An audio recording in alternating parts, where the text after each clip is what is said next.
글쎄 안 들려 들을 뉴스 없어 아무 뉴스도 귀에 들어오지 않아 듣고 또 들어도 들을 뉴스 없어 만든 게 이 프로야 이동영의 뉴스 정면 승부. 세월호 참사가 일어난 지 4년여 만에 국가의 배상 책임을 인정한 판단이 나왔습니다. 국가배상금을 거부한 세월호 희생자 118명의 유족 354명이 국가의 책임을 법적으로 판단받겠다며 제기한 민사소송이었죠. 단순 보상이 아닌 참사의 책임을 판결문에 담고 싶었다는 것이 소송을 진행한 유족들의 입장이었는데요. 이번 판결의 의미와 남은 과제 4.16년대 박래군 공동대표 모시고 이야기 나눠보도록 하겠습니다. 어서 오십시오. 예, 안녕하십니까. 일단 오래 걸렸습니다. 예. 참사한 지 4년. 예. 재판 시작한 지 약 3년 만에 예. 국가의 책임을 인정한 판결이 나왔는데 비록 1심 판결이긴 합니다만은 어떻게 생각하고 계십니까? 이번 판결? 예, 언론에서 이제 세월호 참사에 대한 국가 배상을 인정한 첫 판결이다라고 이렇게 뽑고 있는데 사실 이제 구체적인 내용을 보면은 국가 배상을 인정하긴 했는데 굉장히 미약합니다. 그래서 상당히 이제 실망스러운 이런 판결이 아닌가 이런 생각이 들고요. 왜 그러냐면 이제 이게 배상을 하는 게 이제 청해진 해원 쪽의 책임은 상당히 이제 많이 물었겠지만 이제 그 국가 배상과 관련돼서는 123 정장, 김경일 정장의 책임만을 좀 물었고 그 다른 책임들 지휘선에 있는 사람들이라든지 재난 컨트롤 타워와 관련된 문제라든지 이런 부분에 대해서는 책임을 전혀 인정하지 않은 거라서 유가족들도 상당히 좀 실망스러워하고 있습니다. 그러니까는 청해진 해운 임직원들의 불법 행위했다고 인정. 예. 또 현장 지휘를 한 해경의 잘못도 인정. 다만 이 희생자 구조 실패 그리고 컨트롤 타워의 문제 이것은 위법하다고 보지 않았기 때문에 이 부분에서는 좀 아쉽다. 예, 그렇습니다. 유가족들이 이제 이 배상 소송을 국가 배상 소송을 이제 제기했던 이유가 진상규명에 이제 보탬이 되고 그러면서 국가의 책임을 분명히 좀 해줬으면 좋겠고 이걸 통해서 이제 다시 이런 사고가 나지 않도록 참사가 나지 않도록 좀 하는 그런 판결이 나올 기대했었던 건데요. 이런 것과는 상당히 좀 동떨어진 결과가 나온 거죠. 그러면은 항소하실 생각이십니까? 항소해야 될 것 같습니다. 가족들도 아직 결정을 안 하고 있는데, 아마 이제 이렇게 회의를 좀 통해서 이제 결정하겠죠. 결정을 하겠는데 아마 항소해야 되지 않을까 생각합니다. 그러면은 지금 유가족 입장에서는 이번 1심 판결이 부분적으로만 국가의 책임을 인정했다 이렇게 보고 계시는 거죠? 예, 부분적 그러니까 형사재판 때도 똑같은 저건데요. 거기에 이제 구조 현장 책임자인 김경일 정장의 책임만을 인정했거든요. 그것도 이제 형사재판 같은 경우도 이제 1심 때와 2심 때 상당히 다른데 지금 민사소송 이 국가배상 판결은 1심 때의 그런 판결을 기준으로 해서 했거든요. 이렇게 됐기 때문에 상당히 이제 국가의 책임 부분들을 상당 부분은 인정하지 않았다는 거죠. 여기 이제 소송 판결문을 좀 보면은 다른 어떤 문제들 예를 들어서 이제 진도 VTS 거기 이제 관제를 제대로 했어야 되는데 그러지 못했다고 하는 거라든지 또 이제 지휘를 잘못했다든지 재난 컨트롤 타워가 작동하지 않았다든지 이런 부분들은 이 직접적인 어떤 그런 사망 사건과 관련 직접적인 이유가 될 수가 없다라고 이제 인정하지 않은 거죠. 유가족들은 사실 이런 부분들도 책임이 있다라고 인정받기를 좀 받았던 건데 그러지 못했던 거고 국민들도 아마 좀 이런 부분들 대해서는 상당히 좀 이해하지 못하지 않을까 생각을 합니다. 그러니까 재판부 판단을 보면 관제 실패 행위라든가 또 구조본의 상황지 잘못된 상황지 국가재난 컨트롤의 미작동 이것은 위법으로 볼 수 없고 특히 희생자들의 사망과 인과관계가 있다고 볼 수 없다. 이 부분이 가장 좀 가슴 아픈 부분이겠네요. 네, 그렇습니다. 그럼 이건 어떻습니까? 지금 박근혜 전 대통령의 재판도 지금 한창 진행 중이지 않습니까? 그렇죠. 이런 국정농단 사태 재판이 끝나면 또 박 전 대통령의 7시간 논란이 재판에서 확인이 되면 그렇다면 이번 재판에 만약에 항소를 하신다면 2심 재판의 결과는 좀 달라질 수 있다 이렇게 보시는 겁니까? 저기서 항소심을 다퉈야 될 것들이 상당히 좀 너무 이제 이렇게 보수적으로 이렇게 재판을 판결을 했기 때문에 예. 이런 부분에 이제 그 뒤에 이제 이게 민사소송을 제기할 때 그 이후에 이제 밝혀졌던 여러 가지 내용들이 또 있거든요. 예. 이런 부분과 관련해서는 좀 대부분 인정하지 않은 상황이라서 항소심 갈 때는 이런 부분들까지 이제 제기를 하면서 다퉈봐야 되겠죠. 다시 처음으로 돌아가서요. 예. 이번에 소송을 진행한 유족들은 국가 보상을 거부하신 분들이죠. 예, 그 그렇습니다. 세월호 특별법에 따른 보상금, 예. 학생, 예. 뭐 희생자분들 뭐 돈 얼마 줬다 얘기가 좀 못해서 그렇습니다만 어쨌든 학생 1인당 4억 2천만 원, 다른 거 교사 7억 6천만 원 이런 거 거부하시고. 정확하게는 이제 그 보상을 거부한 거고요. 예. 그래서 이제 이 보상과 배상의 책임이 보상과 배상은 분명히 책임이 있다고 했을 때 배상이 이제 인정이 되는 거고요. 예. 그렇지 않고 이게 이제 분명한 책임이 아니더라도 이건 좀 위자료라든지 좀 이런 식으로 주자라고 했을 때 이제 보상이 되는 거거든요. 그래서 이제 그 말 하나의 차이이지만 상당히 의미는 상당히 다른 거죠. 그래서 국가가 이제 책임을 인정하고 배상하는 것과 그러지 않고 어떻게 하다 보니까 사람이 죽었으니까 여기에 대해서 이제 보상하는 것과 상당히 좀 다른 의미가 있어서 유가족들은 그 어려운 길이지만 배상을 좀 받으려고 했었던 거고 배상을 받는다는 거는 국가의 책임을 인정받는 거고 예. 그것이 이제 진상규명에 도움이 된다고 판단을 해서 이렇게 소송을 한 건데 결과는 이렇게 나왔습니다. 그동안 뭐 여러 가지 이야기가 있었습니다만 특히 박근혜 정권 하에서 뭐 돈 얘기가 많이 나왔지 않습니까? 예. 뭐 유족들이 얼마를 예. 가져갔다는 등 예. 자식들을 어떻게 해서 돈을 벌었다는 등 그런 이야기 나올 때마다 유족들이 더 가슴이 아팠겠어요. 엄청난 상처를 받았죠. 예. 그래서 이제 세월호 참사 나고 나서 뭐 한두 달 사이에 벌써 뭐 몇 억을 받았니 그러다가 뭐 10억을 받았느니 그렇죠. 몇십억을 받았니 이런 얘기가 나왔는데 이게 이제 이런 참사가 나더라도 이런 보상이나 배상을 받게 되면 거기 받으려면 거기에 대한 법적 근거가 있어야 되는 거거든요. 그 법적 근거가 만들어진 게 그해 11월 달 국회에서 통과된 세월호 참사 피해자들의 지원에 관한 어떤 특별법 이것이 통과된 이후에 그 법적 근거가 생긴 건데 그것도 전에 이런 루머가 많이 퍼지면서 자식의 시체를 팔아서 예. 돈 더 받으려고 떼쓰는 떼쟁이 이런 식으로 운전하다 보니까 굉장히 큰 상처를 입었고 그런 모욕감들을 엄청 느꼈던 거죠. 오늘 보도만 봐도 1인당 얼마가 나왔다 이런 얘기가 중점이더라고요. 그러니까요. 저는 이제 그런 식의 보도는 좀 지양을 했으면 좀 좋겠거든요. 사실은 이제 이게 그 아이들을 키우는 입장에서 보면은 그 아이는 그 부모한테는 전부거든요. 근데 그거를 가지고 돈이 얼마다 여기다 하는 것 자체가 상당히 문제다라고 생각이 들고 그리고 사실 지금 우리나라에서 이 사람 목숨값이 상당히 기도 해요. 예. 뭐 그래서 뭐 이런 재난 참사로 이제 돌아가신 분들 같은 경우는 뭐 1억, 2억 그게 이제 고의성이 있다고 하면 이제 4억 이렇게 되고 있는데 이런 것들이 사실은 우리 안전사고를 자꾸 낳게 하는 그런 원인일 수도 있다. 기업이나 이런 데서 안전사고가 낳지 않도록 안전설비나 안전장치들 이런 것들을 하지 않고 있는 것도 이런 부분들도 있거든요. 사실 이제 이런 것들에 대한 죽음에 대한 어떤 이게 이 대가나 이런 부분들을 더 높게 친다면 아마 이제 안전설비나 안전장치 이런 부분들에서 소홀하지 않을 텐데 하는 그런 아쉬움도 또 있긴 합니다. 예, 예스 앱으로 정민호님께서 국가란 무엇인가에 대한 질문을 국민들 가슴속에 던진 것이 세월호 참사가 아닌가 생각됩니다. 네. 국가란 것은 국민의 생명과 재산을 보호하는 그게 제 1번 목적인 것이죠. 그렇죠. 또 팟빵 앱으로 우리 엄마 카페 한다님 컨트롤 타워의 부재만큼 큰 잘못이 있을까요? 라고 하는 의견 주셨고요. 반대로 0507님 문자로 세월호 적당히 좀 합시다. 예. 지난 화재 사건 낚싯배 침몰 이런 것도 다 보상해야 됩니까? 이런 얘기도 하고 예. 천안함 희생자들과 비교하는 분들도 아직도 많이 계세요. 예. 그렇죠. 그러니까 의견이 아직도 많이 갈립니다.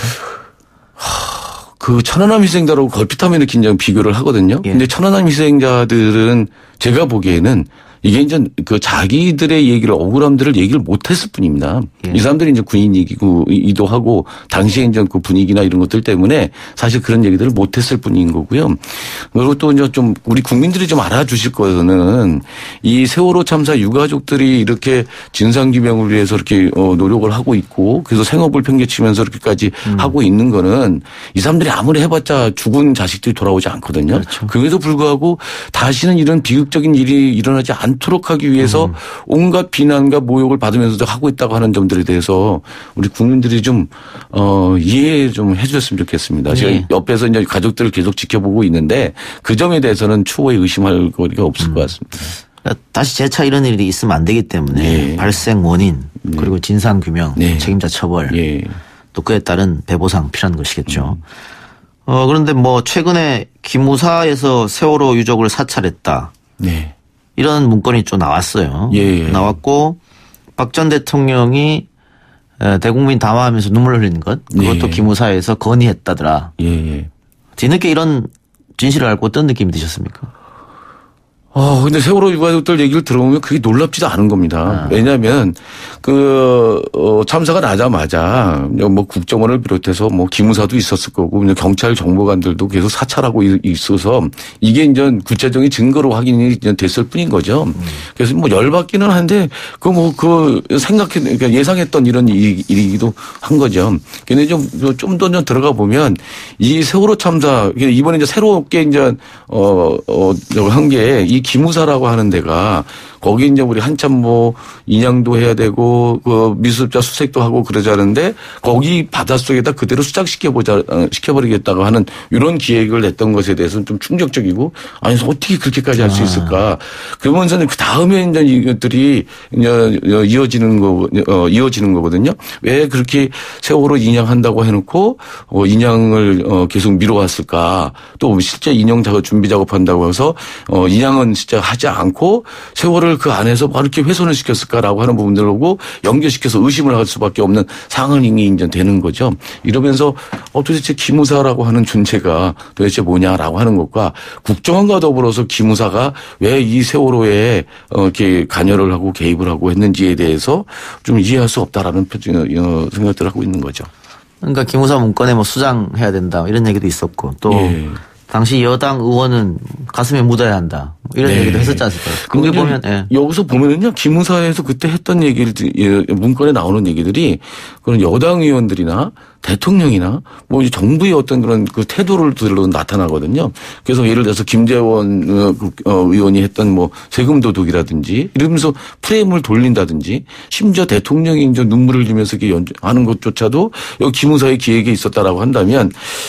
참, 이게 기무사가 어떤 역할을 하는 기관인지, 원래는 군의 그런 정보, 방첩 업무를 좀 하는 거거든요. 그 위에는 못하도록 되어 있음에도 불구하고, 기무사가 이런 정치에 개입을 하고, 민간인들 사찰하고, 심지어 세월호 참사 유가족들 사찰해서 성분 분석을 하고, 세월호 관련 사건들을 어떻게 처리해야 된다고 해서 그 기획안을 만들고, 그러다가는 나중에 이제 쿠데타 얘기하는 것까지 뭐 이렇게 나오는 거잖아요. 도대체 기무사라고 하는 이런 존재가 무엇이냐. 이번 기회에 기무사 개혁 확실히 제대로 해야 된다라고 하는 여론들이 그래서 있는 거죠. 그 당시 박근혜 정부는 세월호 참사로 희생된 희생자와 유족들을 어떻게 생각했을까요? 어떻게 생각했길래 이렇게 지금까지 말이 안 되는 행동을 했을까? 지금까지 이제 보여주는 걸로 보면은 세월호 참사는 빨리 덮어버려야 될 것, 빨리 묻어버려야 될 것. 근데 자꾸 이게 국민들이 이거를 요구를 하고 있고 특히 이제 거기에서 이제 세월호 유가족들이 진상규명을 한다든지 아주 집요하게 싸움을 하는 것에 대해서 굉장히 불편하게 생각했고 그러다 보니까 뭐 경기를 노란 리본만 보면 경기를 익힐 정도였지 않았냐. 그래서 이제 저희들이 이제 당시에 진상규명 싸움하고 그럴 때 노란 리본을 달고 청와대 근처만 가도 경찰이 못 가게 제재를 한다든지 이런 걸로 좀 나타나기까지 좀 했었거든요. 뭐 이런 것들을 좀 보면 세월호 참사는 박근혜 대통령일 때는 굉장히 아픈 구석이었고 그래서 어쨌든 빨리 지워버리려고 하는 거 아닌가. 그래서 이제 각종 이제 블랙리스트나 이런 것도 좀 해서 아예 입 자체를 못되게 막는 입을 막으려고까지 하는 그래서 세월호는 빨리 잊혀질 그런 사건들 이런 것으로 만들어야 되는 그런 것이었다. 아킬레스건 같은 그런 사건이었던 것 같습니다. 저희 배가 이제 올라왔지 않습니까? 예. 배도 올라왔고 이제 특조위 2기도 활동하고 있고요. 예, 선체조사위원회가 지금 활동하고 있고 2기 특조위가 이제 구성 중에 있습니다. 아직 정확한 원인은 우리가 모르고 있습니다. 맞습니다. 저희가 이제 그 진상규명해야 될 것을 크게 이제 세 덩이로 이렇게 보고 있는데요. 첫 번째는 왜 구조하지 않았냐. 여태까지 보면 구조를 못한 게 아니라 안 한 거라고 봐야 될 거거든요. 너무 상식적으로 거기 사람이 이제 배에 있고 근데 퇴선 명령도 안 내리고 적극적으로 구조 작업을 하지 않고 구조하겠다고 하는 사람들도 맞고 그런 들도 맞고 이렇게 되면서 그 뭐랄까 보여주기식 어떤 그런 그 구조 작전 이런 것만 했단 말이죠. 이런 것들을 왜 그랬는지 그리고 침몰원인은 진짜 뭐였는지 그리고 왜 이렇게 진상규명을 그렇게 지독하게 방해를 했는지 이런 부분들에 대해서 어느 것 하나 밝혀진 것이 없는 거죠. 다만 이제 선체조사위원회에서의 노력으로 그 침몰원인과 관련된 어떤 조금 침몰원인을 밝힐 수 있는 뭐 조금 조사가 좀 진전된 거 이 정도가 좀 있다고 좀 봐야 될 것 같습니다. 그래서 이제 2기 특조위가 되면 이런 부분들을 제대로 다 조사를 좀 해야 될 것 같습니다. 예. 1심 선고 나온 직후에 유경근 집행위원장 예은이 아빠죠. 예. 기자회견 열었는데 저희가 바라는 것은 정부의 도의적 책임이 아닌 법적인 책임이다. 예. 기업과 정부의 책임은 어디까지인지 구체적으로 명시해달라는 것이다. 일단 정부의 책임 인정됐다고 해도 기쁘지 않다. 이렇게 얘기했어요. 예. 아까 이야기하셨던 거의 연장선상인 것 같은데. 네. 그러면 항소심을 위해서 준비하는 게 이제 앞으로 또 있을 것 같습니다. 예, 그 이제 뭐 가족들이 먼저 회의를 통해서 이제 입장을 정할 것 같고요. 변호인단에서도 또 이제 그렇게 고려를 할 것 같습니다. 그래서 2심 재판이 또 이제 얼마나 길게 될지 모르겠지만 좀 더 이게 세월호 참사 전반적인 사항들을 좀 보면서 국가의 책임 부분들을 좀 범위를 좀 넓히는 그런 2심 판결이 나오기를 좀 기대합니다. 예. 이제 문자가 와서 뭐 소개 안 시켜드릴 수도 없고. 예. 1811님. 안산 시민인데. 네. 안산 화랑유원지는 안산 시민들의 휴식 공간입니다. 예. 세월호 추모는 반대합니다. 예. 그런 여론들이 있습니다. 예. 유족 입장을 좀 이야기해 주시죠. 우리가요, 이런 그 재난 참사로 희생되신 분들을 갖다가 추모공원을 만들고 이렇게 하는 것들이 여태까지 제대로 해오지 못했어요. 그리고 이제 그런 재난 참사 현장을 빨리 지우는 게 급급했습니다. 예를 들자면 1995년에 있었던 삼풍백화점 사건, 그때도 509명이 희생되는 엄청난 사건이잖아요. 거기에 이제 현장은 거기를 딱 지워버리고 거기다가 아파트를 다시 새로 만들었고, 추모비는 아무도 모르거든, 추모비 어디 있는지. 그게 이제 양재 시민의 숲 가운데 있습니다. 그래서 아는 사람만 찾아가게 돼 있거든요. 그래서 이런 아픈 기억들, 이런 부분들은 빨리 지우고 안 보이는 쪽으로 치우고 하는 쪽으로 하다 보니까 똑같은 이런 그 재난 참사 비극이 반복이 되는 거죠. 그래서 선진국일수록에 이런 부분들을 악착같이 기억하려고 하는 이런 모습들을 보여주죠. 그래서 이제 우리도 그런 부분들로 좀 바뀌어야 된다라고 저는 생각을 하고요. 안산 시민들이 전체적으로 보면 추모공원을 반대하는 게 아니라 거기에 이제 봉안시설이 들어온다고 하는 것들을 좀 반대를 하거든요. 근데 그 봉안시설이라고 하는 부분들이 전체 그 화랑유원지의 결국 뭐 0.몇 %밖에 안 되거든요. 0.1%도 안 되는 이런 면적에 그것도 유가족들이 시민들 불편하게 생각할 것 같아서 지하에다가 설치해서 꼭 필요한 사람들만 보도록 접근할 수 있도록 이렇게 하겠다고 하는 건데도 좀 그게 이해가 안 되고 있고요. 이런 부분들에서 상당히 좀 오해나 이런 부분들이 있어서 상당히 답답하죠. 이번 지방선거 때 뭐 안산 시장 후보로 나왔던 분들이거나 예. 경기도지사 후보로 나왔던 분들이 여기에 관해서 이야기 좀 나눴습니까? 자유한국당하고 바른미래당 쪽의 후보들이 전부 다 이걸 납골당 프로그램으로 몰고 갔거든요. 우리 추모공을 만들 때 정말 납골당식으로 만들려고 하지 않고 무슨 무덤이나 이런 것들을 만들려고 하지 않거든요. 정말 예술적인 어떤 그런 문화적인 이런 감각을 가지고 세계적인 수준의 어떤 그런 추모공을 만들겠다고 시안도 만들어서 발표하고 그랬는데 이런 거 다 덮어버리고 그냥 낙골등 프라임으로 가다 보니까 그 시민들이 상당히 많이 오해를 하는 거죠.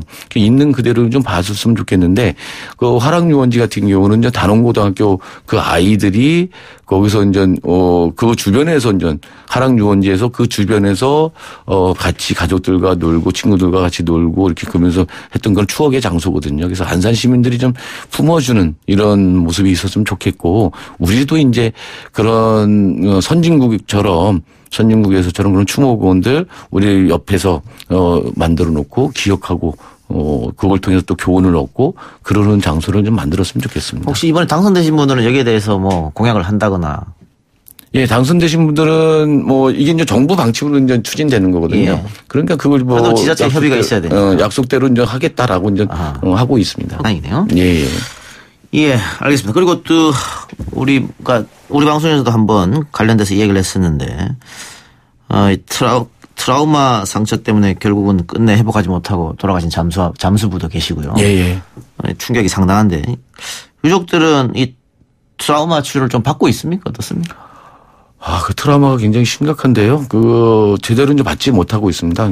사실 이제 재난 참사나고 그랬을 때 트라우마 치유 이런 부분도 사실 세월호 참사 때 처음으로 이제 적용이 된 거거든요. 예. 최근에 이제 한 언론에서는 이제 천안함 사건 때 거기 이제 그걸 겪은 장병들의 트라우마에 대해서 요즘 좀 얘기를 하고 있거든요. 예. 근데 이 사람들은 군인들이기 때문에 이걸 얘기도 못하고 이제 있었던 거거든요. 그 사람들이라고 해서 그런 트라우마가 없었던 게 아님에도 불구하고 이런 부분들이 그대로 가려져 있었던 거죠. 세월호 참사 유가족들도 좀 마찬가지입니다. 아주 지독한 트라우마죠. 그래서 이제 우울증이라든지 수면장애라든지 뭐 심신의 어떤 뭐 여러 가지 이제 있고요. 심지어 이제 어떤 아빠 같은 경우는 이게 단기 기억 상실증 같은 걸 걸리고 있어요. 뭐 이런 부분들도 있고 그래서 이 트라우마 치료가 제대로 돼야 되는데 안산 지역에 이제 트라우마 치유를 하는 이런 장소들이 있고 또 이제 온마음 센터나 이런 부분들이 좀 있기는 한데 아직은 좀 부족한 것 같습니다. 그게 왜 그러냐면 초기에 트라우마 치유한다고 해가지고 가족들한테 신뢰를 받지 못했어요. 그러니까 지금 상처를 받고 있는데 지금 그 아이들 시신을 기다리고 있는 거기에서 이렇게 한 500문항 정도 체크하면서 이렇게 하는 이런 거 있거든요. 이런 식의 어떤 그런 진단을 한다든지 뭐 이런 것들을 하면서 하다 보니까 굉장히 좀 그 트라우마 치유에 대해서 불신하는 이런 것들이 이제 굉장히 있기도 좀 하고 이래서 상당히 제대로 이제 체계적인 이런 트라우마 치유는 아직 안 되고 있는 상황이라고 봐야 될 것 같고 또 유가족 말고 이제 다른 이제 생존자들 이런 부분들이 있거든요. 그렇죠. 이런 분들 같은 경우도 아직 충분히 이제 당하지 못하고 있습니다. 그래서 최근에 며칠 전에 이제 한 분이 화물기사였는데 생존했던 분이 또 자해를 하기도 하는 사건도 있었습니다. 그래요. 그리고 이제 이 트라우마라고 하는 게 사실 평생 가는 거거든요. 예. 이 평생 가는 트라우마를 이겨낼 수 있는 이거는 이제 그 힘을 주는 거는 이 사회적인 지지, 응원 이런 부분들인데 이걸 자꾸 이 피해자들한테 자꾸 이제 모욕을 한다든지 아까 같이 돈 문제로 가지고 자꾸 모욕을 한다든지 이렇게 되면 이제 트라우마를 극복하기 점점 더 어려워지는 거죠. 예, 아까 문자로 추모공 반대한다는 분의 의견 알려드렸는데요. 이번엔 예스 앱으로 지훈님께서 저도 안산 시민인데 저는 대찬성입니다. 예. 같은 사안으로 이렇게 갈등이 발생하는데 이런 갈등이 발생하지 않게 하기 위해서라도 다시는 이런 일이 일어나면 안 되겠죠. 예, 그렇습니다. 예. 자, 대표님 마지막으로 오늘 판결이 사회적 참사나 재난에 대한 국가의 책임을 더 강화하는 시작이 될 수 있을까? 한마디 해주시고 마치겠습니다. 예, 이번 판결은 유가족들이 바라던 거와는 상당히 다른 그런 결론이 나왔습니다. 그래서 국가의 이제 배상 책임이라고 하는 거 이런 부분들이 좀 폭넓게 좀 인정이 돼줘야 되는데 그래서 재난 컨트롤 타워라든지 이런 부분들 같은 것들이 이제 작동하지 않은 부분들 이런 부분에 대해서 인정이 됐으면 하는 이런 바람이 있었는데 그러지 못했습니다. 만약에 항소하게 된다면 2심 판결에서는 이런 부분들까지 좀 재판부가 고려를 해서 인정을 해줘야지 그 이후에 이런 안전사고 이런 참사가 일어나지 않도록 하는 데 도움이 되는 판결이 될 것 같습니다. 그래서 좀 더 폭넓게 유가족들이 맨 처음에 소송을 청구할 때 이제 제기했던 이런 것 같은 이런 것들을 국가 책임으로 인정하는 그런 항소심 판결이 나오길 기대합니다. 알겠습니다. 오늘 말씀 잘 들었습니다. 예, 고맙습니다. 예, 지금까지 4.16연대 박래군 공동대표였습니다. 3부 순서는 여기까지고 저는 4부 국벤져스로 돌아오겠습니다. 뉴스 신동 이 작가와 함께하는 비포장 뉴스 해학 뉴스 정면 승부.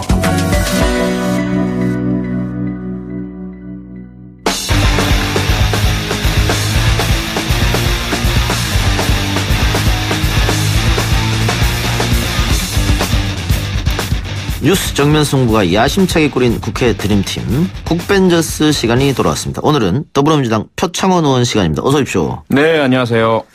네, 팟빵 앱으로 마포구 마포대로님, 춤신추망 표의원님, 지선 끝나고 출연 약속 지켜주셔서 감사합니다. 매주 봐요 제발 그랬는데 한 달에 한 번입니다.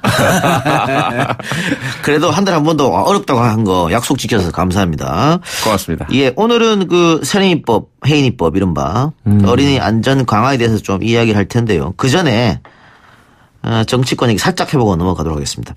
의원님 이번에 법사위 들어가셨죠? 네, 그렇습니다. 그 민주당 법사위 위원들 보니까 거의 율사 출신이던데 네. 비율사가 유일한 것 같아요?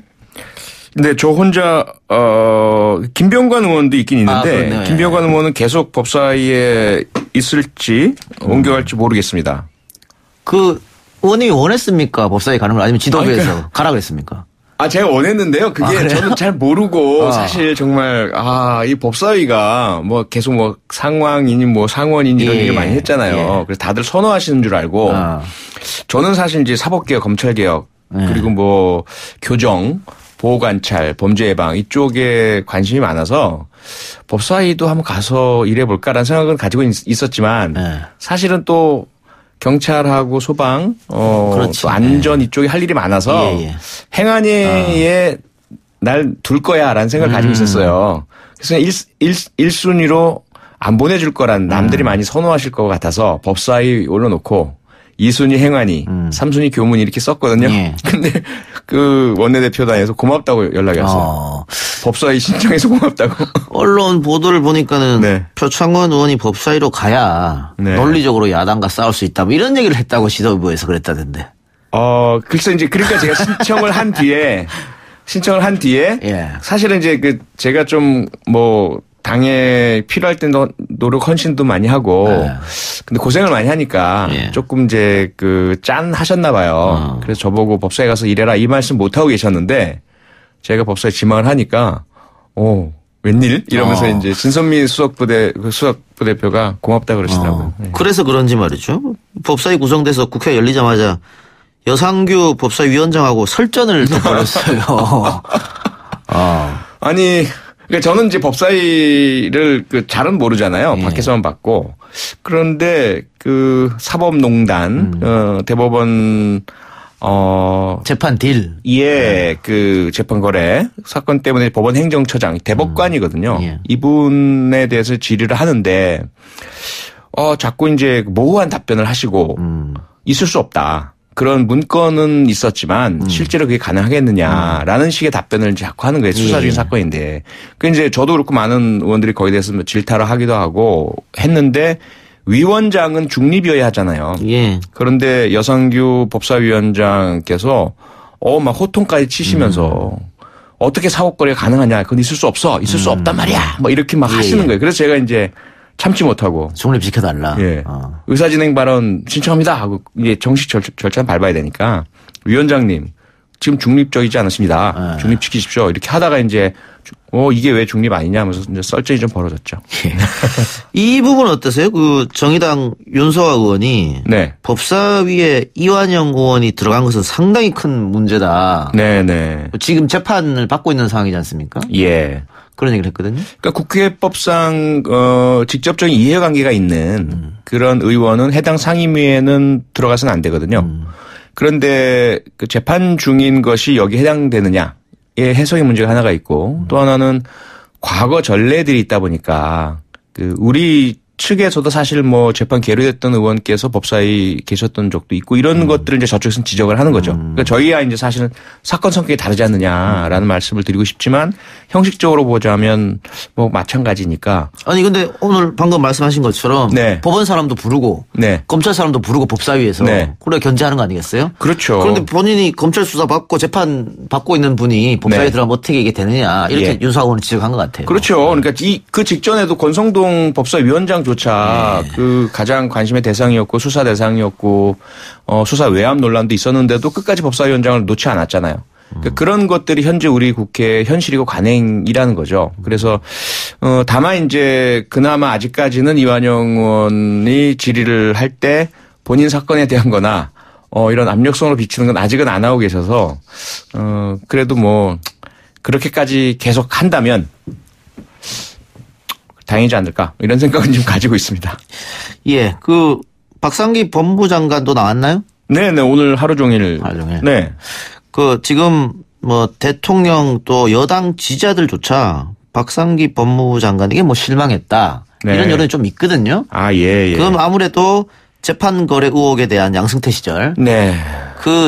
이 제대로 수사하고 결과가 나오는데 박상기 법무부 장관이 의지가 있느냐 이런 것 때문에 예. 그런 것 같아요. 네. 오늘 이야기해보니까 어떻습니까? 네, 박상기 법무장관의 의지는 확실하죠. 그런데 이제 법무장관이 수사의 지휘를 직접 할 수 없는 개개의 수사에 있어서 그런 한계가 분명히 있고요. 그리고 그 박상기 장관 스스로가 대한민국의 대표적인 형사사법 학자다 보니까 그런 그 한계와 어떤 뭐 의무 이런 것들을 명확히 지키는 그런 이제 말씀들을 하시다 보니까 국민 여러분이 들으시기에는 속 시원하지 않은 그런 면이 좀 있긴 있죠. 알겠습니다. 자, 그럼 오늘 주제로 한번 가보죠. 또 안타까운 사건이 나왔습니다. 그 하곡동 어린이집에서 12개월 아기가 숨진 사건이에요. 예. 이것도 지금 보육교사가 학대한 정황이 이제 포착됐는데 아이가 울지 않고 보챈다고 이불을 덮어서 눌렀다 뭐 이런 얘기가 나오던데 그리고 또 바로 또 얼마 전에는 동두천시에서 4살 아이가 7시간 동안 버스 갇혀 있다가 또 사망한 그런 일도 벌어졌습니다. 일단은 잊을만 하면 이런 어린이집 사건 사고 교통사고도 마찬가지고요. 네. 이런 일이 터지는 근본적인 원인은 어디에 있다고 보십니까? 근본적인 원인은 뭐 우리 사회의 생명 경시 풍조다 이런 얘기를 늘 하지 않습니까?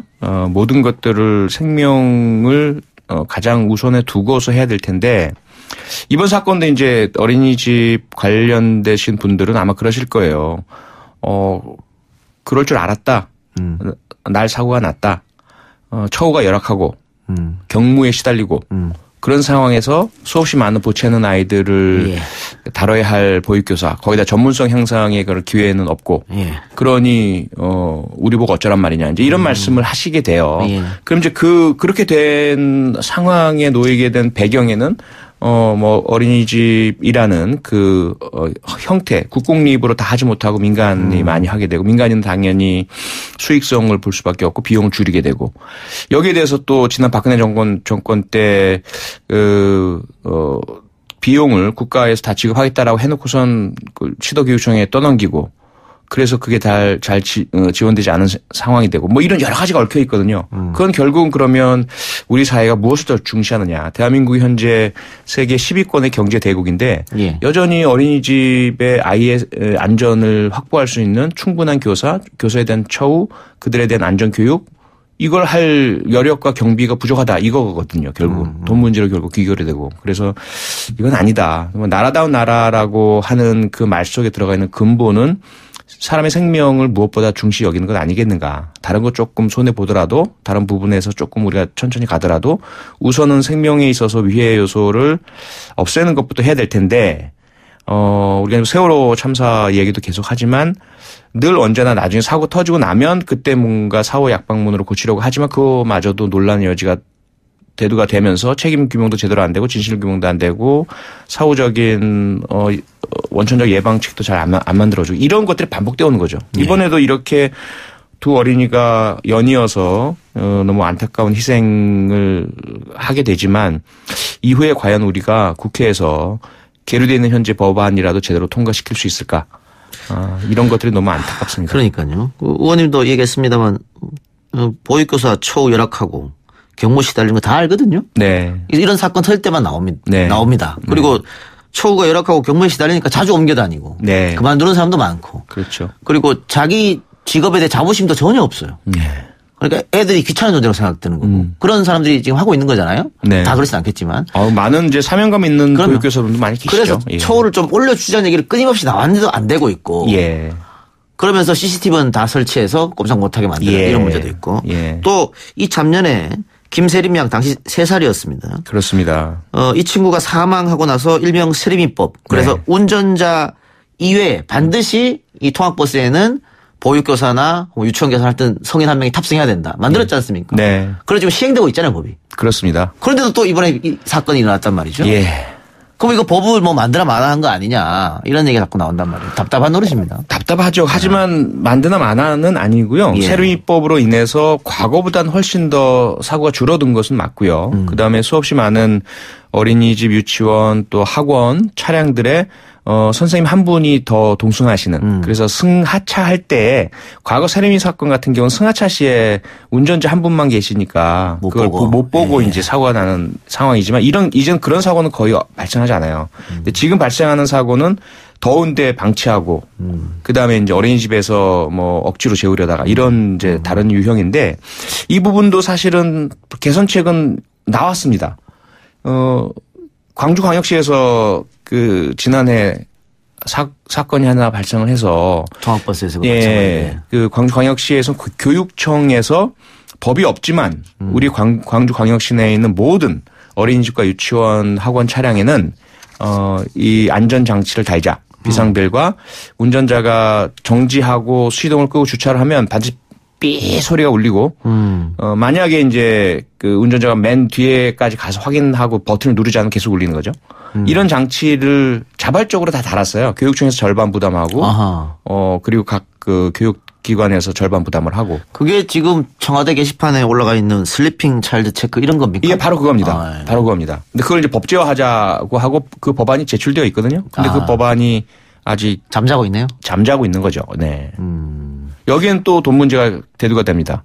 개당 25만 원에서 30만 원 들어가는데 이걸 법으로 비싸네요. 예, 법으로 의무 강제화할 경우에 전국에 있는 모든 열악한 그런 교육기관, 어린이집, 유치원, 학원 이런 곳에서 또 항의하고 그리고 이것을 만약에 원천적으로 제작 시에 부착하도록 하게 될 경우 자동차 제조회사에서 단가 올라간다고 반대하고 뭐 이런 것들이 이제 있는 거죠. 그렇네요. 결국은 그 세림이법 만들 때도 전국에 있는 어린이집 학원에서 좀 반발이 심했거든요. 심했죠. 예. 특히 열악한 곳에서는 네. 그러면 한 명을 더 채용해야 되는데 예. 어떻게 하냐 이런 게 있었는데 뭐 어떻게 하든 저렇게 하든 결국은 돈 문제로 귀결되네요. 그렇게 되니까 너무 가슴이 아픈 거예요. 네. 결국은 돈 얘기가 되고 나중에 또 돈 얘기를 또 하니까 뭐 보상 배상 문제 나오고 그리고 새로운 제도를 입법화하려면 거기 소요되는 추가 예산이 얼마고 이런 얘기로 가버리니까 네. 너무 가슴이 아프고 그런 거예요. 그 지금 일반 어린이집을 국공립으로 바꾼다는 얘기는 많이 했고요. 네, 박원순 네. 시장도 지금 뭐 그걸 공약으로 내세웠었고. 네. 그리고 일단 학부형들이 원하는 거지 않습니까? 국공립 그렇습니다. 보내는 거. 맞습니다. 국공립으로 전환하게 되면 보육교사들 초도 이렇게 올라가는 겁니까? 당연하죠. 같이? 네. 올라가고 안정되죠. 직업이 이제 보장이 되는 것이 고용 형태가 이제 정규직이 되는 것이고요. 다만 이제 그 원장님들, 현재 사설 유치원 예. 어린이집을 운영하시는 분들이 불이익을 받으시는 거죠. 요즘에 대한민국 아이를 안 낳는 사회라고 하는데 그중에 하나의 원인이에요, 이것도. 큰 원인이죠. 아이를 맡길 데가 없다. 맞습니다. 그렇죠. 예. 보육과 교육이 가장 큰 원인 중에 하나죠. 사실은. 그러면 국가에서 뭐 출산 지원 대책이라고 해서 예산 많이 잡아놓지 않습니까? 네, 네. 그런 것 이쪽 예산을 좀 돌리거나 이렇게 좀 하면 안 됩니까? 그러니까 그 문제가 핵심이에요. 제가 볼 때는. 그러니까 저출산 대책이라고 엄청난 예산이 배정되는데 그렇죠. 이게 여러 군데 산발돼서 별로 효과가 나지 않게 집행되고 있어요. 차라리 그걸 엄마들이 요구하시는 건 그거거든요. 엄마들이 내가 왜 애를 안 낳겠느냐.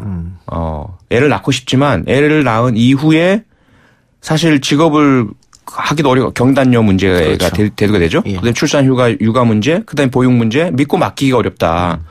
그러니까 이걸 국가에서 책임져 주면 내가 맘 놓고 아이도 낳고 가정도 좀 더 화목해지고 그리고 뭐 직업에도 문제가 없고 여기에 저출산 대책 비용의 상당수를 사실은 쏟아부어서 국공립화를 대량 진행을 하고 보육교사 처우 높이고 안전장치 다 부착시키고 의무적으로 이렇게 해나간다면 훨씬 더 전반적으로 그 파급 효과가 긍정적으로 날 것이라 생각됩니다.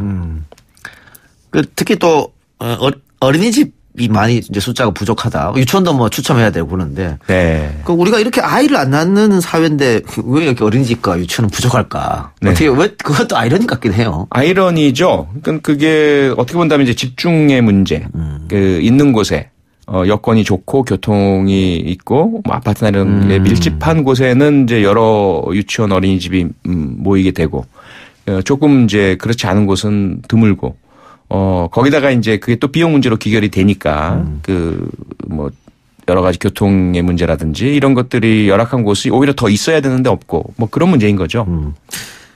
저희가 방금 새내미법 얘기했는데 해인이법도 있다고 해요. 이거는 네. 표현이 발의한 거죠? 네. 어떤 법입니까? 해인이가 제가 이제 2016년 4월 13일 당선이 됐지 않습니까? 국회의원으로. 예. 다음 날 저희 지역에 있는 구성에 있는 한 어린이집에서 용인? 네, 사망했습니다. 그것도 언덕에 주차시켜 놓은 다른 건너편 유치원의 아이 학부모의 차량이 언덕을 굴러 내려오다가 하원 하는 과정에서 선생님이 이렇게 아이들 데리고 버스에 태우는 과정에서 그 차가 부딪힌 거예요. 아, CCTV 본 장면이 생각나네요. 네. 근데 여기 여러 가지 문제가 있는 거죠. 그 차량에 타는 길가예요. 차량이 다니는 길가. 반대쪽으로 갈 수도 있거든요. 그런데 그 차량이 좀 더 편하게 주차하고 빨리 운행할 수 있는 그러한 방향에 놓고 아이들이 위험한 길로 간 거죠. 아이들이 편하고 안전한 길로 가면 차량이 조금 돌아가야 되고 어렵게 주차를 해야 돼요. 두 번째 문제는 그 사고가 났을 때 바로 직후에 만약에 이제 아이의 그런 상황에 대한 응급조치에 대한 기본 지식만 있으셔도 그냥 두고 119에 전화를 하셨을 텐데 119 전화를 안 했어요. 그리고는 아이를 흔들어 깨우고 이렇게 세웠어요. 그 차량에 충격해서 쓰러진 아이를. 그러면서 걸어가게 하고 안고서 안으로 들어가 버리거든요. 괜찮다고 생각한 건가요? 괜찮아지길 바란 거죠. 이거 큰일 났다, 사고 났다는 즉각적인 방어적인 반응이에요. 그래서 아이가 여기서 큰 중상을 입으면 안 돼라는 생각을 가진 거죠.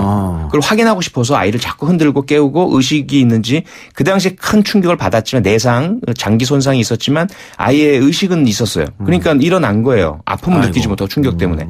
그러다 결국 이제 사망한 골든타임을 놓치고 여기에 대해서 책임을 물으려고 하니까 이게 업무상 과실치사는 입증이 안 되는 거예요. 형사적으로 무죄 판결이 내려지고 그러니까 어린이집은 배상 책임을 지지 못하게 되고 혜인이 부모님은 너무 가슴이 아프고 이런 문제가 계속 이어지니까 여기에 대해서 이제 제가 이 사건에 대해서 조사를 하고 관계 전문가, 관계 당국 전부 몇 차례에 걸쳐서 이야기를 하고 이래서 이제 합의를 해서 해인이법이라고 이름 붙여진 어린이 안전 기본법을 만들었거든요. 근데 역시 이 법도 그 당시 박근혜 정부 국민안전처의 반대로 그 행정안전위 법안심사소위에서 심사를 하다가 결국은 통과되지 못하고 여전히 계류 중에 있습니다.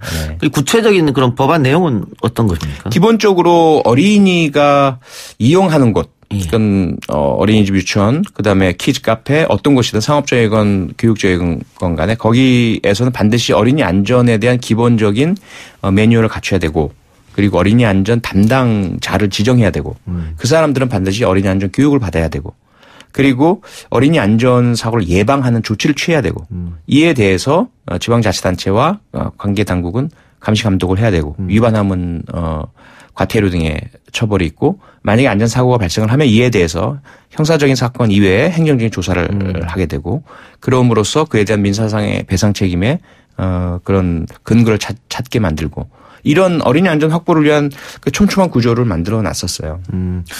그거는 뭐 다른 건 해당이 안 되고 어린이 관련 분야만 그렇게 되는 거죠? 네, 어린이만을 그러니까 그 어린이의 연령을 13세 미만으로 이 법사위 통과 안 된 이유는 뭐죠?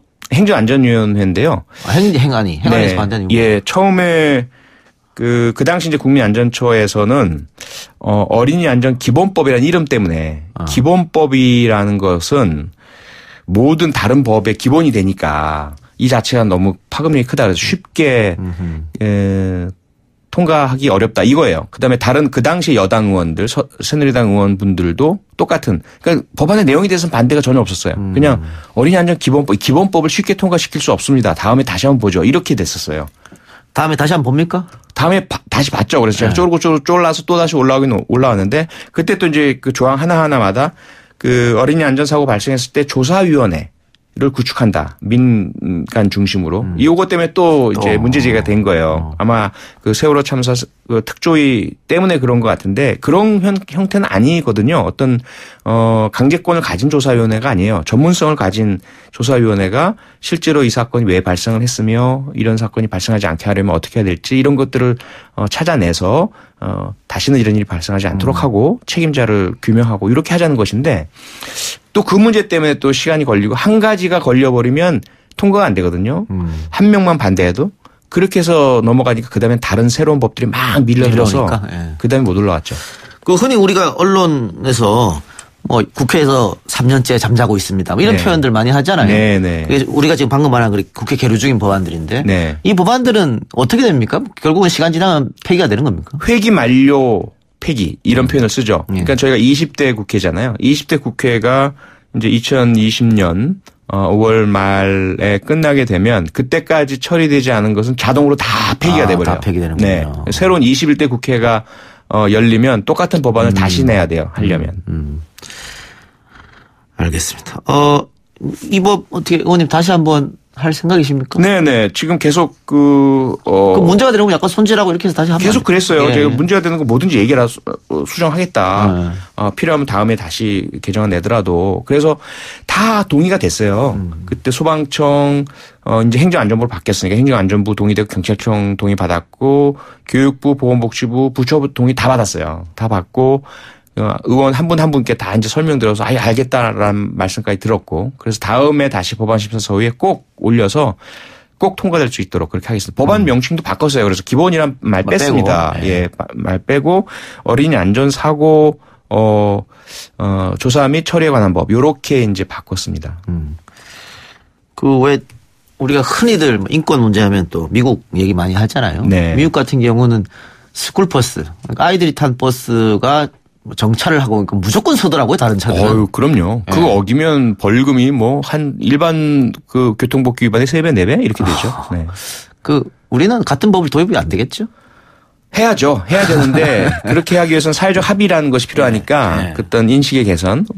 인식 개선도 아주 중요할 것 같은데. 그럼요. 쉽지는 않을 것 같아요. 그럼요. 그러니까 말로는 당연히 어린이가 제일 중요하지 생명 중요하지 말씀하시는데 그게 직접 나의 이해관계로 딱 다가서면 당장 그러한 그 운전자들이잖아요. 그 운전자들의 대부분이 해당되실 텐데 바쁘고 뭐 우리나라의 특성상 길 많이 막히고 뭐 이런데 막 그 어린이 관련 차량이라고 딱 눌러서 스톱 서세요 이거 나오면 무조건 서야 된다. 그러다 내가 걸리면 뭐 벌금이 30만 원이다. 그 생각을 하시면 반대하시게 되는 거죠. 어렵네요. 네. 예, 체리블루님. 저출산 국가에서 금쪽 같은 아이들을 이런 사고로 계속 잃다니 너무 속상합니다. 표현님 말씀처럼 한 생명 한 생명을 더욱 소중히 여기고 특별히 아이들에 대한 보호와 관심에 더욱 예민해져야겠습니다. 뭐 어쩔 수 없는 일인 것 같습니다. 어린이 관련 업에 종사하시는 분들은 한 번 더 보고 조금 더 세심히 살펴보고 정말 또 어렵겠지만 다 내 아이라 생각하고 그런 마음가짐이 필요하지 않나 싶습니다. 그럼요. 그렇습니다.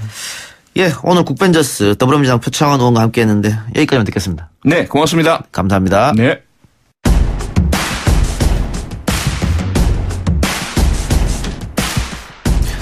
네, 오늘 저희가 준비한 방송은 여기까지고요. 저는 내일 이 시간에 다시 돌아오도록 하겠습니다. 지금까지 들어주신 여러분 대단히 감사하고요. 편안한 밤 보내시기 바랍니다. 고맙습니다.